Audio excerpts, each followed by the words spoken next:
Кораген. Без жука і без проблем. Зараз Україна, як повідомляється, веде оборонну війну, тому повинна мати право бити зброєю партнерів по тих місцях, звідки Росія здійснює свої атаки. Про це заявила посол України у Сполучених Штатах Оксана Маркарова. Зацитую її слова: «Ми уже 2 роки ведемо цю дискусію. Ми маємо право захищатися, і ми захищаємо себе незалежно від того, чи ми завдаємо ударів по російських військах на нашій території, чи по російських військах за межами нашої території». Маркарова не стала, до речі, публічно обговорювати, на якому етапі Україна перебуває в дискусіях зі Сполученими Штатами і чи з іншими партнерами щодо цього питання, але наголосила, що у будь-якому випадку саме Росія є агресором. І каже, Росія тут є агресором. Отже, правила ООН, міжнародне право і усі інші правила, які існують у цій країні, і які, до речі, Росія порушила, дають нам чітке право захищатися, завдаючи ударів по агресору, чи то на нашій території, чи то там, звідки він розпочинає або починав свою атаку.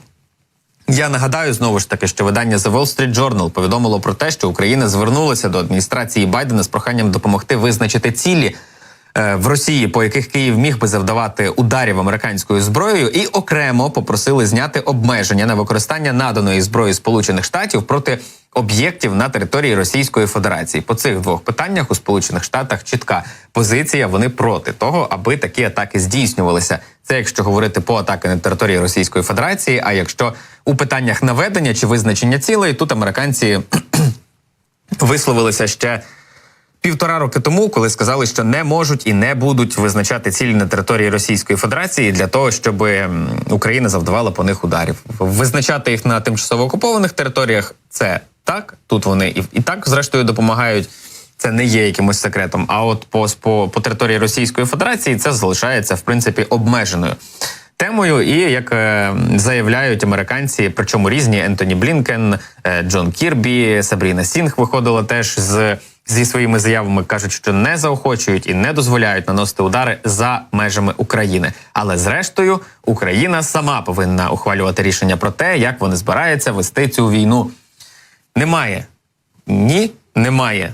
Так, є чіткий ухил від питання і небажання давати відповідь на питання, чому Україна не може завдавати ударів по території Російської Федерації, зважаючи, що росіяни, ще й агресори, мають таку можливість, регулярно нею користуються і кожного дня завдають ударів по українській цивільній інфраструктурі і по енергетичних об'єктах, зокрема.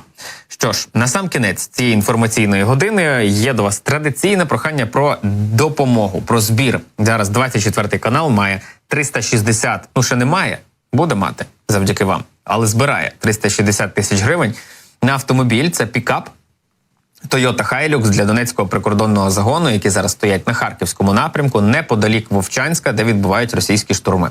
Цей автомобіль допоможе їм ефективно маневрувати, швидко добиратися на вогневі позиції, в зону проведення операції, виїжджати з нею, довозити людей, боєприпаси, займатися евакуацією і за потреби там дообладнати, можливо, навіть пусковими установками. Це вже залежить від специфіки виконання бойових завдань.